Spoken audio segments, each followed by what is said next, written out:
ನಿನ್ನೆ ರಾತ್ರಿ ಆಕಸ್ಮಿಕವಾಗಿ ಬೆಂಕಿ ಹಿಡಿದು ಕಾರೊಂದು ಹೊತ್ತಿ ಉರಿದ ಘಟನೆ ಉಡುಪಿಯಲ್ಲಿ ನಡೆದಿದೆ. ನಿನ್ನೆ ರಾತ್ರಿ ಸುಮಾರು 1:45ಕ್ಕೆ ಈ ಘಟನೆ ನಡೆದಿದ್ದು, ಮಣಿಪಾಲದ ಬಬ್ಬಸ್ವಾಮಿ ದೇವಸ್ಥಾನದ ಬಳಿ ರಿಟ್ಸ್ ಕಾರಿಗೆ ಬೆಂಕಿ ಹಿಡಿದಿದ್ದು ಕಾರು ಸಂಪೂರ್ಣ ಹೊತ್ತಿ ಉರಿದಿದೆ. ಹೆಚ್ಚಿನ ಮಾಹಿತಿ ತಿಳಿದು ಬಂದಿಲ್ಲ.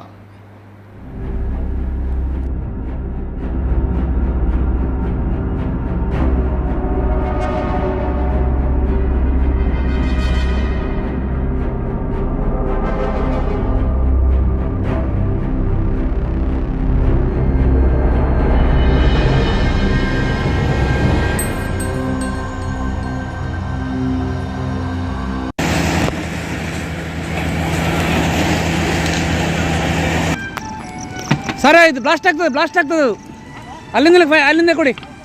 ಬ್ಲಾಸ್ಟ್ ಆಗ್ತದೆ ಅದು, ಅಂದರೆ ಅದು